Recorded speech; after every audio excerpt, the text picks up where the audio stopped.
Hello, everyone. Um, my name is Jennifer Danlicker, Vice President of the Carrollton, Carroll County League of Women Voters. On behalf of our President, Martha Ann Saunders, and our members, welcome to the Candidate Forum for House District 18. Dr. Bruce Lyon is our moderator tonight, and I will turn it over now to him. Hey, thank you, Jennifer, and want to welcome all of you and to thank our candidates whom I'd like to introduce at this time.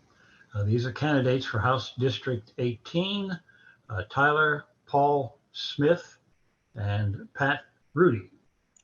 And I want to extend a welcome also to our viewing audience, whom I understand are connecting with us live via Facebook. And later we'll be able to see a recording on YouTube as well. Some additional introductions. My wife, Kathy, who is here, as she always is, in all of our forums to serve as co-moderator to help me keep track of the order of questions and in general to keep me on track as much as she can. Martha Ann Saunders is here as well. She's our league president, but tonight she is fulfilling the role of candidate forum chairperson. Walter Danlicker is here as well. He is our timekeeper. And finally, our all-important technical coordinator, Gila Gonzalez. And we're very glad to have her involved in this. Our candidates have been given the ground rules for this evening's forum. And briefly, they'll have 2 minutes for their opening statements, 2 minutes for their responses to questions, and 2 minutes then for the closing statements. And there will be an order, a progression in this, for the questions and the responses, which will enable them to take turns responding first to each question that's asked. Questions have been compiled by the league. Unfortunately, we will not be able to accept questions from the audience for this forum as we usually do. We look forward to doing that when we're able once again to have in-person forums. So if all of our participants will mute themselves when they are not speaking, then we hopefully can eliminate a lot of background noise. So having gone through all of that, we'll proceed now to the opening statements in alphabetical order. And that means that Pat Rudy will make the first statement. Pat?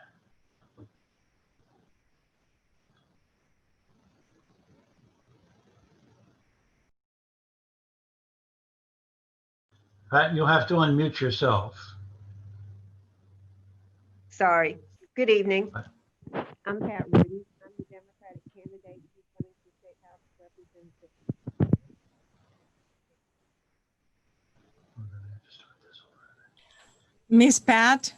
Miss Pat, can you hear me? I cannot hear you.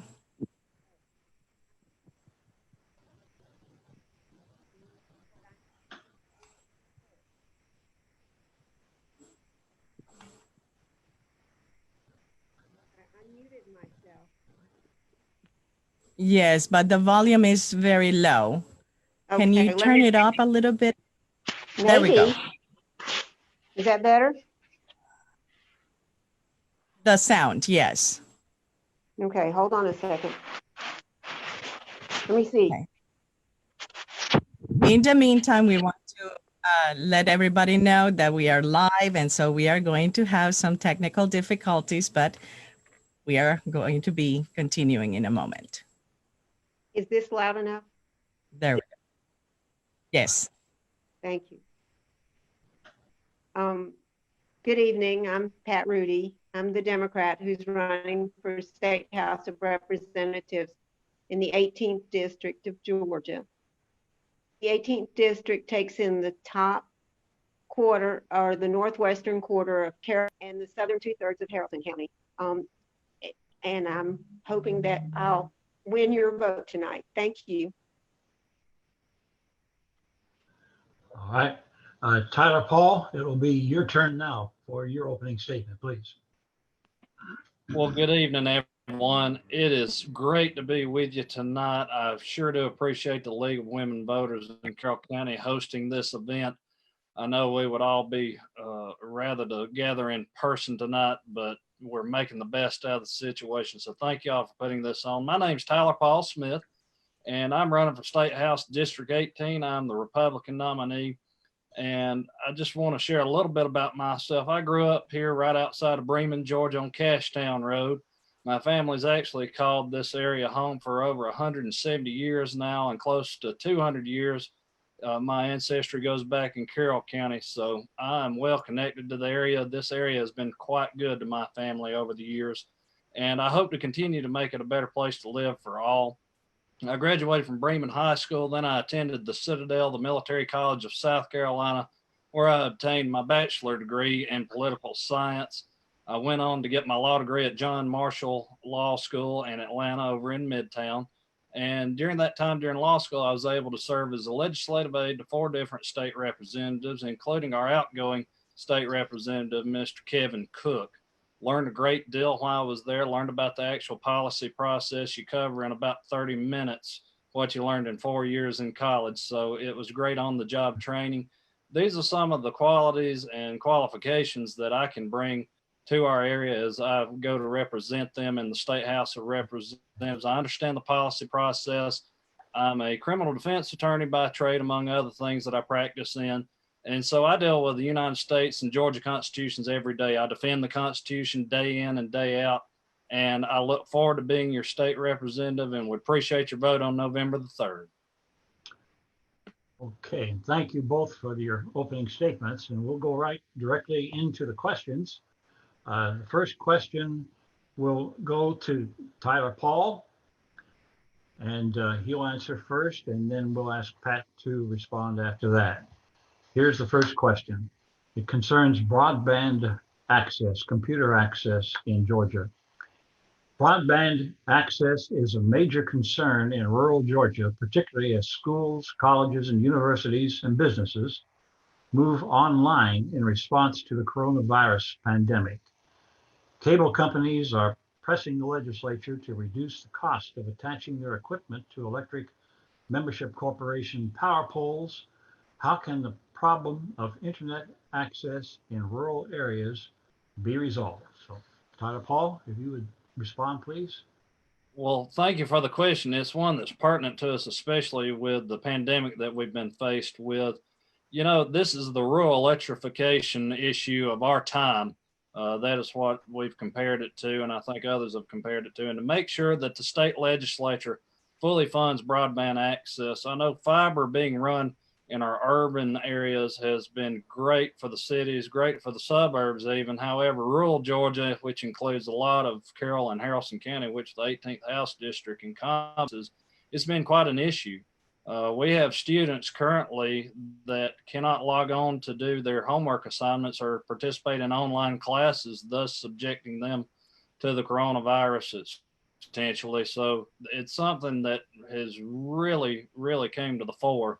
Although it was already an issue being addressed by the legislature. I think fully funding initiatives to provide for broadband expansion, partnering with Carroll EMC. Carroll EMC over a year ago was very foresightful in addressing this issue and asking their rural customers, of which I'm a member of that co-op, and asking them about their internet access. So I apologize, y'all. And so it's an issue as the next state house rep, we have to be actively engaged in because it affects each and every one of our citizens. I know some of you are here tonight and you may have fiber internet access. It could even be better. So that is something as the next state house rep, I'm going to work day in and day night every legislative day to make sure that we are not left in the dark here in Harrison and Carroll counties. All right. Thank you. And Pat, would you respond now, please? The Obama administration left some money to the states at the end of his time in office that should have been filtering down and should be being used to, and I think indeed is being used now out here in these counties to create better broadband access. There's a likely a good reason to consider that broadband access should be regulated as a utility, as exactly what it is, a utility, which we all must have access to. And so the prices need to be so that everybody has access. I was listening to something the other day, a program on an NPR program about a community that had the same kind of problems rural Carrollton County has. And they borrowed money and they put in their own broadband system.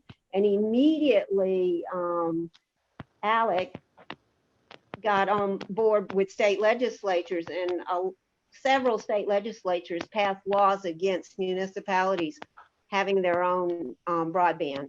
It's a pretty good private industry, and at some point we need to look at if it's kind of like electricity and water and telephone. Okay. Thank you. Thank you for that. And Pat, you'll then be the first to respond to this next question. And this question is on the subject of redistricting. It reads as follows: how will members of the General Assembly assure the public that the process and maps for redistricting the representation in the legislature are fair?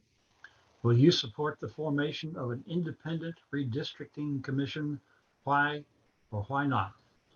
Pat, if you would answer, please.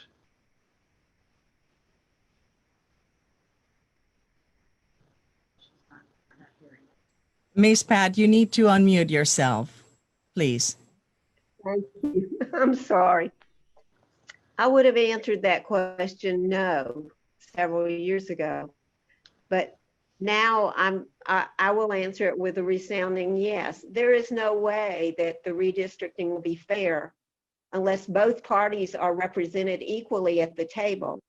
That's why it's really, really important that Democrats get elected into the House of Representatives in this particular legislative session, or we're going to be constrained, as we have been for the last 10 years, with essentially legislatures that do nothing generally for the people and only abide by the wishes of corporate interest.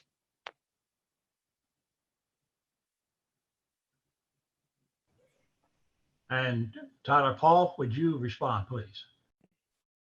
So this goes to my belief and my philosophy of government being a Republican form of government. I do not believe we need an independent bureaucratic administrative body trying to make these decisions. The legislature is held responsible by the citizens of this state every 2 years. That's both the House and the Senate. So if the citizens of this state do not like how their lines have been drawn, they can vote these representatives out and they can redistrict the way that the people would like. This is just a trend that is very dangerous. We've already seen the issues at the federal level with the administrative state, and having unelected bureaucrats making these decisions, they're not held accountable by our voters. So I would not support this at all. All right, and thank you both. This next question will go first to Tyler Paul. It's on the subject of healthcare in Georgia. What steps should Georgia take to ensure adequate health care for all? Should Medicare be expanded? What about citizens living in rural areas where hospitals are in trouble? So no, I do not support Medicare expansion. There's a misguided conception that healthcare has become a right over the last 10 or 11 years. That is a farce that sounds good to voters and misleads them. Everyone has seen the price of their prescriptions and their healthcare go up under Obamacare, and I'm not going to support anything like that. And Medicare expansion is one thing that I will not support. Here's what the private sector has done. We see what Tanner has done just here a few miles away from me in Buckhannon. They have set up a healthcare clinic there for people in the rural areas so they don't have to drive all the way to Bremen or all the way to Carrollton. And I think we're seeing the need be met by these private healthcare industry. So I would not support any kind of Medicare expansion. that has federal ties attached to it. We have federal mandates, and I'm sorry, as a state legislator, I'm not inclined to let the federal government tell us how to run healthcare in our state. All right. And Pat, would you respond, please?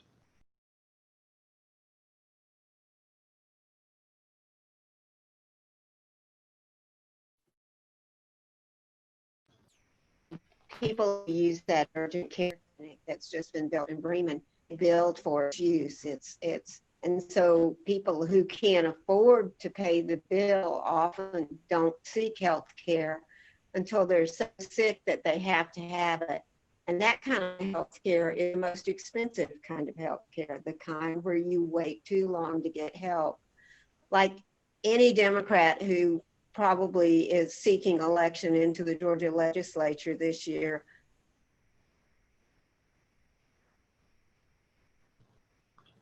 We have lost Miss Rudy.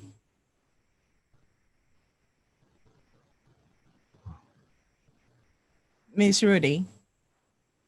Hey, Hi. I unmuted myself. Hello. Okay. What good, happened? Good. Have you heard anything I said? Healthcare is a right. We all need it. We're all a better society when we're a healthy society.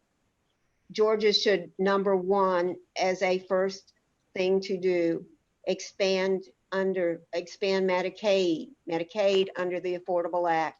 People who use Tanner's urgent care clinics are billed for that use. People who get sick and can't afford to pay the bill get sicker and sicker before they seek care. And then that care becomes really expensive, and they lead a much poorer life for having gotten very sick before they seek care. We need to first start by expanding Medicaid under the Affordable Care Act and then move forward from there. Thank you. All right. Thank you both. And Pat, this next question is on the subject of the Georgia citizens arrest law. And the question is this: changes to the Georgia citizens arrest law failed to pass the legislature this year. What are your thoughts about this law?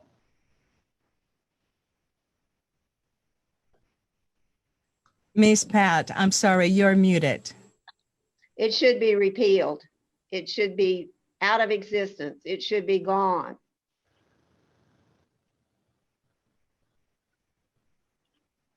All right. Anything else? We'll move in. I can't say it more finitely than that. It should be gone. It should not exist. All right. Thank you then. And Tyler Paul, will move to you. So I think there are tweaks that the legislature needs to make in the most recent version of that bill. I think there are some things we can change. You know, as a practicing attorney, I'm a little bit more in the know on what remedies are to fix these sort of issues. There are various laws on the books, and what we've seen currently, especially in South Georgia, is a failure to prosecute. And this goes back to the voters, and the voters being responsible for the government and the leaders that they elect. If people are not satisfied with what's went on in these areas in prosecutorial decisions, then they need to vote for a new district attorney. That's just plain and simple. The voters need to be more engaged, and it's something that hopefully we'll see a trend changing this year is more voter engagement, especially concerning this issue. I do not think we need to repeal it entirely. I think there are situations where this is needful. However, there should always be restraint used in making a citizen's arrest. All right. Thank you both. Tyler Paul, this next question has to do with alleged racial disparities in our criminal justice system. The question is: national studies show that Black Americans are more likely than white Americans to be stopped, arrested, and killed by police. What do you think Georgia should do to address racial disparities in our criminal justice system? So as I've been on record as saying, this is a conversation that we all need to have. It starts at home. Prejudice is taught at a young age, and this is something that we not only need to discuss in our homes, but our churches and our community as a whole. Thankfully, here in West Georgia, we don't really suffer from the profiling that we may see in other areas. I represent many racial minorities as a defense lawyer, so I'm attuned to this. I mean, I have a motion that is always ready to go in case there is racial bias in jury selection. Thankfully, I haven't had to use that in our West Georgia area, and I cover 9 different counties in which I help or defend different clients. So it's something that we all need to discuss. I'm open to these discussions in the legislature and look forward to that discussion as we move forward. I think it's something that we all need to be attenuated to. We need to listen to one another. The rancor and the burning of buildings, though, is not a way to solve these problems. We need to have civil discourse in our state, our counties, and our country. All right, thank you. And Pat, would you respond, please? Well, we agree on a couple of things. Voters must get engaged in this election, and we need to each other.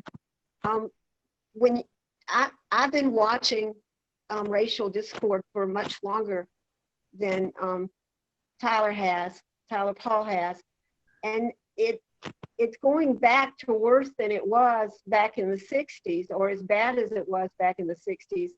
And we need to be asking ourselves why that is. It doesn't make any sense to me, but it's definitely going back to where it was in the 60s.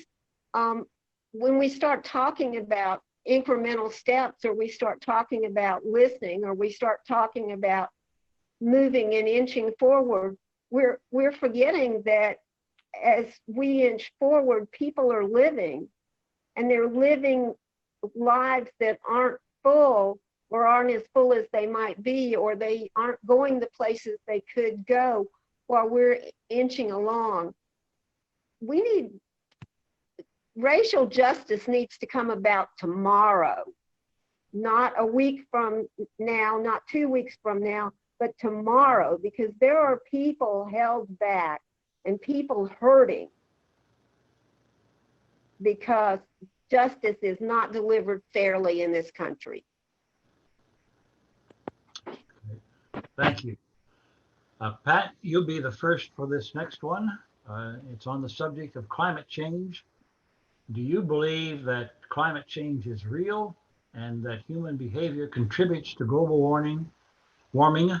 And what policies should the state enact to address climate change? You know, I heard a long time ago, I heard somebody saying, I remember a slogan, the solution for pollution is dilution. And I remember when you lived out in the country and you could just run your sewage out into the middle of the pasture somewhere and it didn't matter. That doesn't work anymore because populations have increased around us, and we don't have as much space to dilute the pollution anymore. It is totally unreasonable to expect. Can y'all hear me? No. Yes. It is totally unreasonable to expect that the population of this world has grown to the extent that it has, and we're not having any impact on the environment or any impact on the earth. Of course we're having impact on the earth. We need to look at ways to control our carbon emissions. We need to look at better ways to deliver electricity.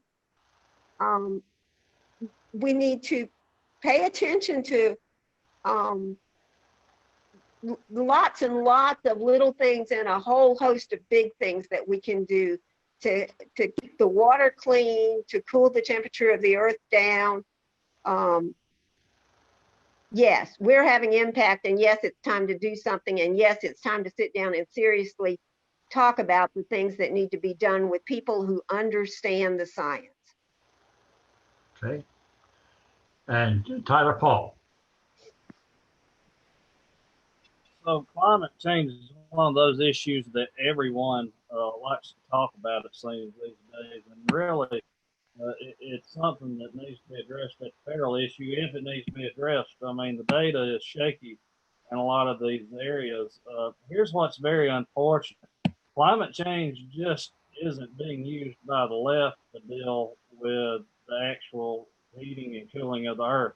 We just saw this with the nomination of Judge Amy Coney Barrett to the Supreme Court, and people calling her an environmental terrorist because she had a lot of children, some of whom were adopted, among other nasty things being said. And that is part of what just frankly scares me about this Green New Deal that AOC and other liberals in Washington have been perpetrating here as of late. They're not just concerned with the environment. This is a whole-scale federal involvement and control of our lives. I mean, we see it with people that want to have a family, raise a big family. They're being called environmental terrorists. And this is something we open the floodgates, and all of this, we're going to rue the day that we did this. It'll be the largest federal overreach that we have seen in this country's history. Does that mean I think we should be throwing washing machines in the creek? No, not at all. I'm a conservationist. I hunt, and I know that we have to take care of our environment. We need to be good stewards of the earth that God has given us. Not throwing waste out into the beautiful earth that we have. That's something that I think we can all get behind, and trying to have more sustainable energy sources. I think that's a great thing that we should strive toward. We shouldn't be overreaching and killing small business in the process. Okay, thank you. And Tyler Paul, if you'll respond first to this next one. This is on the subject of sovereign immunity in the state of Georgia. There is a constitutional amendment on the ballot, as you both probably know, that proposes that the legal doctrine of sovereign immunity be waived in this state to permit citizens to sue state and local governments. What is your position on this amendment? Well, I'll be voting for the amendment. I support this amendment. If the government's doing wrong, the citizens have to have some kind of recourse through our court system to be able to stop these unconstitutional overreaches by state and local governments. It's an issue that we have really debated since the foundation of this country as to whether we can sue the sovereign. It's been very, very hard in the past. There are pros and cons to that, but for the legal redresses that are available to our citizens, I think this amendment takes a step in the right direction. Okay. And Pat, what is your response? Tyler, that was spoken like a true lawyer. I'm in favor of it, reservedly, but in favor of it.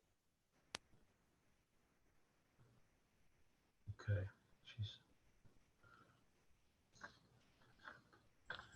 I want to make sure I don't cut you off.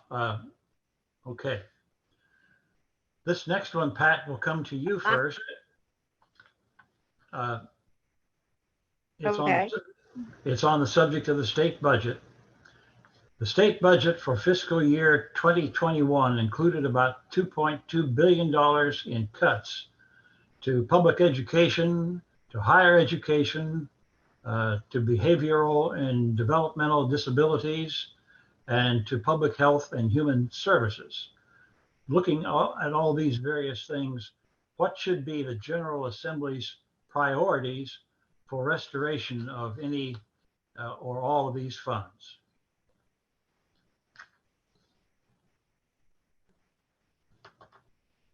I'm sorry, I cannot see her.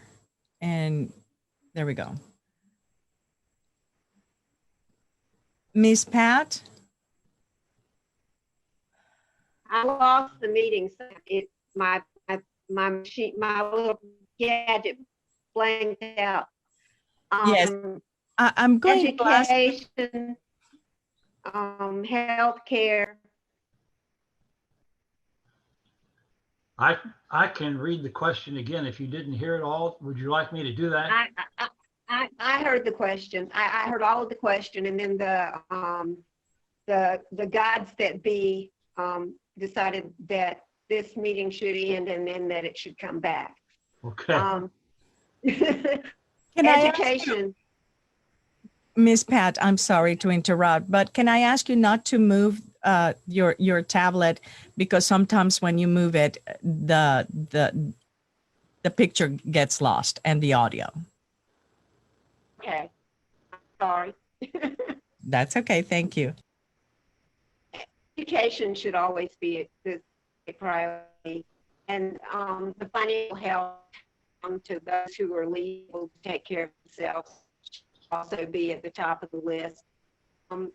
We're going to be in healthcare is going to be in years because of the absolute care costs that came with the COVID pandemic. And when people spend months in the hospital, the bills are going to be overwhelming, and there's not private insurance isn't going to be able to pick up, and neither are the individual. It's interesting what kind of settlements, what kind of debates, what kind of conversations are going to come out of that. The type of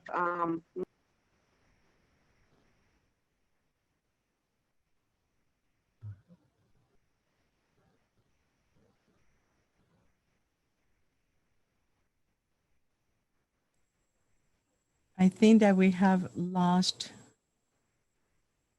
Let's wait for a little bit.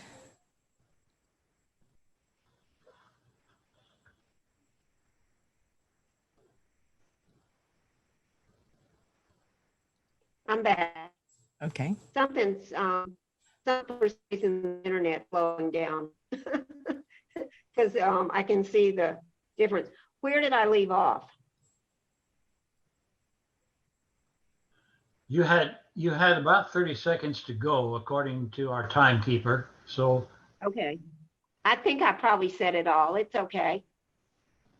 all right. Then we'll move to Tyler Paul for his comments.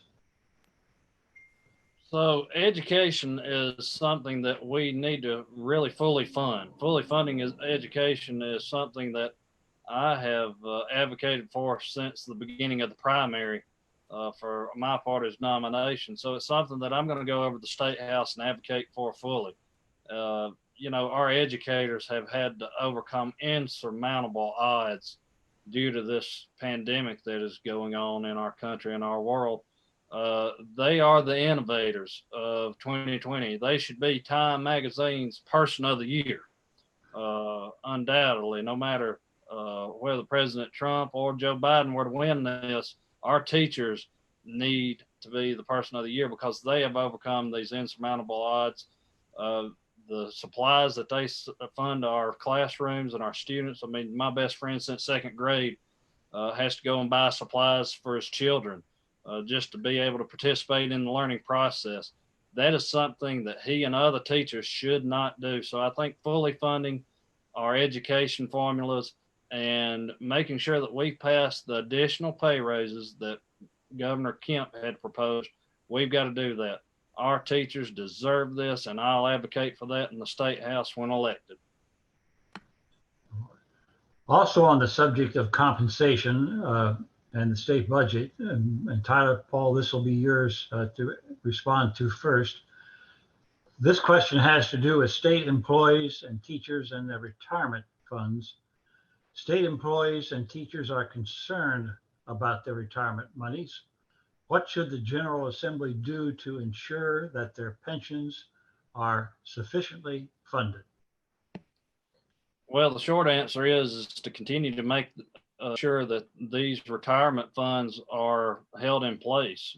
That was one issue that I had a retired school superintendent that he made mention of. These retirement plans are something that help us to recruit teachers to the state of Georgia. It's one of our better qualities that we offer in the state for retirement. So I think that we should continue to fund this and leave this great incentive to come and teach in the state of Georgia in place. Yes, the teacher pay needs to be increased, just like I pointed out. However, we do not need to mess with their retirement system. Our teachers are really happy with the retirement system that they have. So I fully advocate for leaving that intact and not making changes to it. All right. And Pat, your response? The state should keep placing the part that of the fund for which they're responsible into the fund, and then they should back off and keep their hands off of it.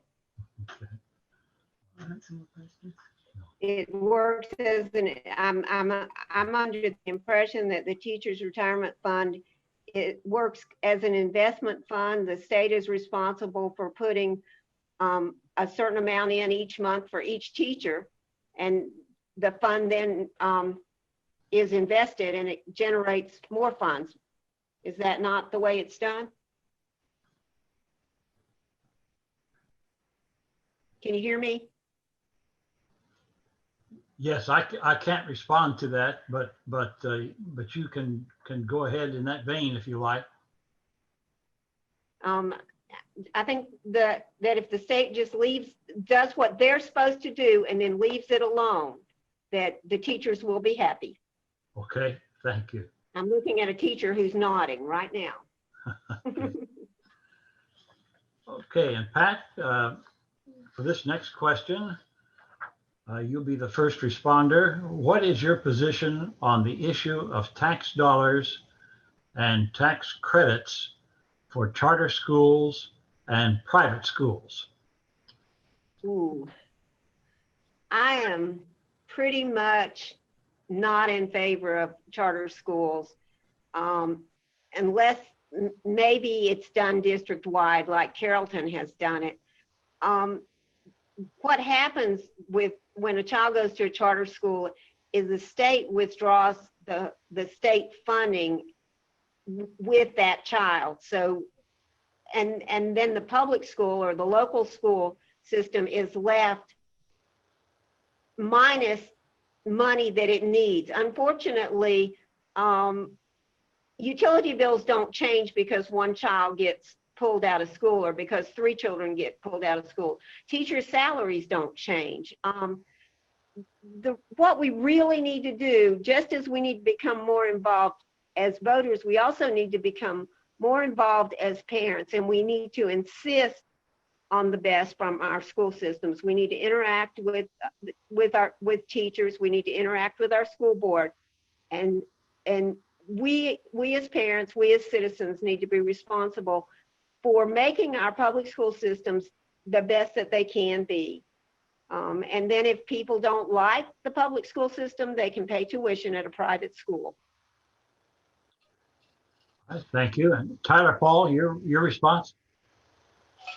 So education here in West Georgia is in fairly doggone good shape. Something that I've witnessed in working for Representative Cook was the fight that must be taken up by the State House District Rep for District 18 and making sure that not only our county schools are fully funded and funded in touch, but also our independent school systems as well. I support charter schools and private schools. They do a great job.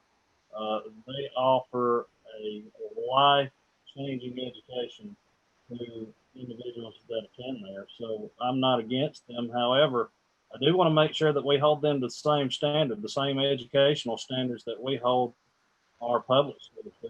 I'm a very fortunate individual to be a 4th generation product of public schools.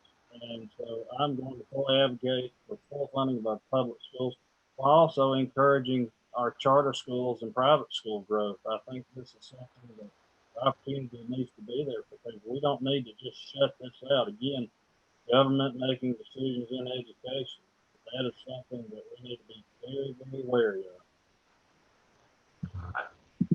Thank you. Tyler Paul, among the 2021 priorities for the Georgia Association of Educators is opposition to any legislation that would allow school personnel other than trained resource officers to be armed. Do you favor or oppose the arming of other personnel in the schools? I fully support the arming of other personnel in the schools. That is something I hate to beat odds with the association over, but I'm sorry. I also have a duty to protect our Second Amendment rights. These mass shootings that occur at schools, they are picking these easy targets, defenseless. The resource officer may be in a total opposite end of the school and cannot respond before something catastrophic has occurred. I'm a proponent of constitutional carry. I believe that every teacher that is a law-abiding citizen has their permit to carry, which eventually I hope we can go to constitutional carry.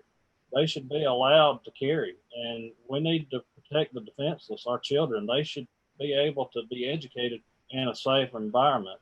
Gun control has only led to more and more chaos and more loss of life.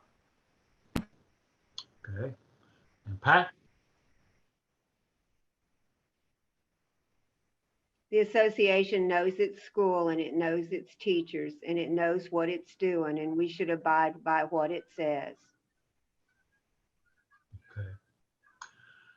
And All right. Go ahead. I'm finished. Okay. You didn't cut me off. I'm finished. Okay. We have moved through these questions in pretty rapid order, pretty concisely. We have one more that I want to ask of you, and then we'll be ready to move to your closing statements. But Pat, for you first, for this final question, it has to do with the Georgia prison system. Question reads, Georgia prisons have been criticized for overcrowding and poor medical care of inmates, including protection from the coronavirus. What improvements do you advocate for Georgia correctional facilities?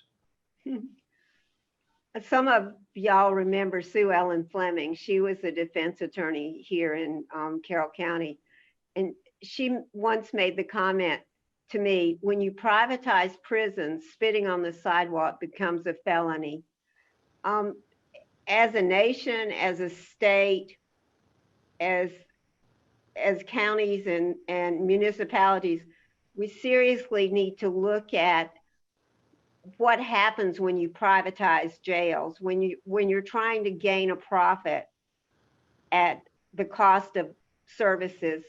So for one thing, we really do need to leave prisons as not-for-profit entities, and then we need to start realizing that prisoners are people, most of them, just like the rest of us. I know there's some mean people there too, and that they need to be treated more like human beings, and we just need to stop scraping the bottom of the barrel for the people who serve them, and we need to do a better job of supervising the people in charge. And that's about the best we can do, I think, but we need to do those things. Okay.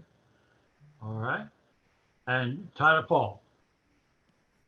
Oh, under Governor Deal's administration, we saw great strides in criminal justice reform. And I think that's something that we need to keep continuing to see how we can best serve our inmates and trying to transition back into being here good, productive members of society.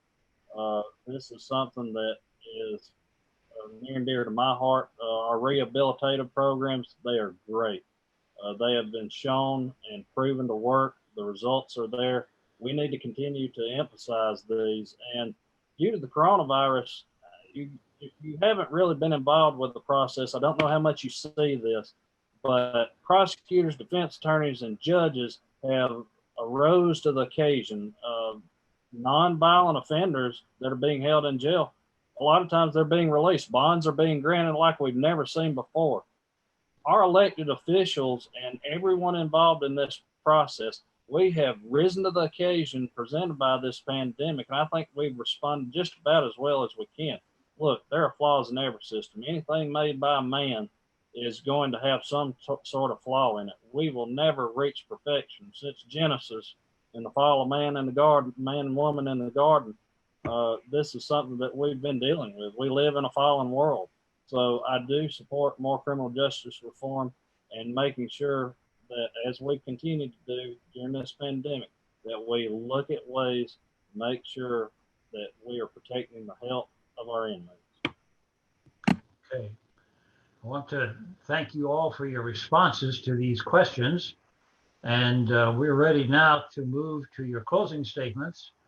And Tyler, we'll begin with yours, please.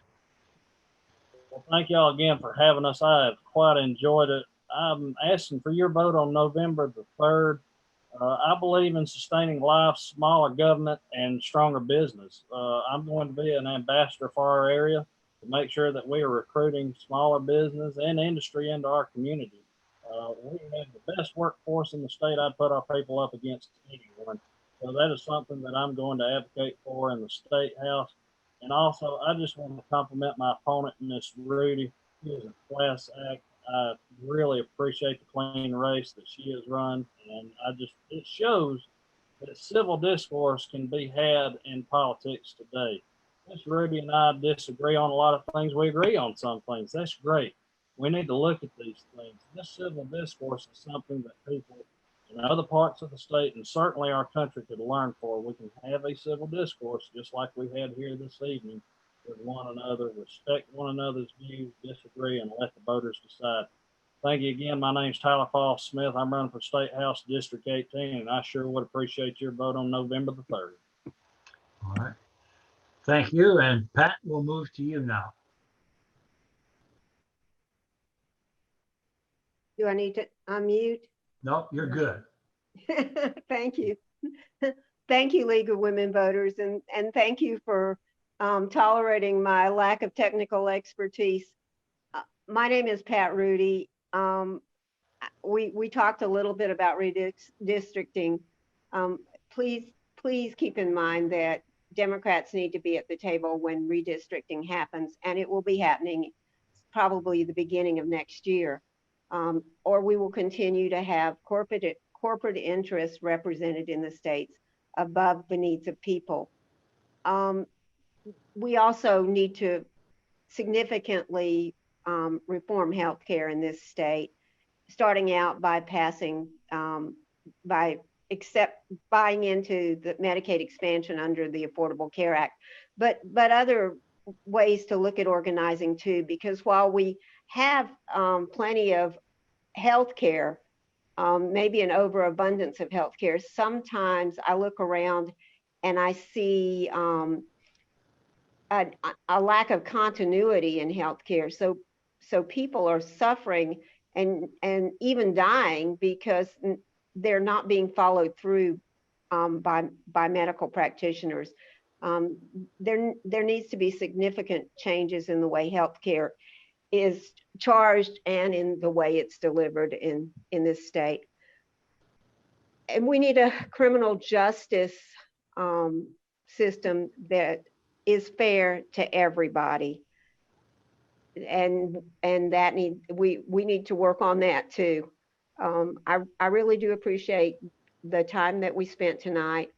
I do think that I represent a more mature view of what needs to be done in the state legislature. I think with maturity and life experience comes a certain level of compassion that brings a greater understanding to the problems of our citizens. Thank you a lot.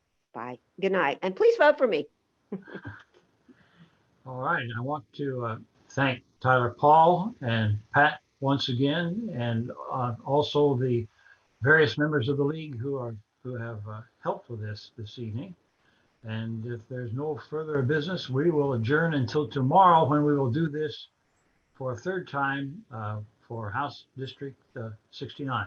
So we'll see you then. Good night. Yeah, for having us.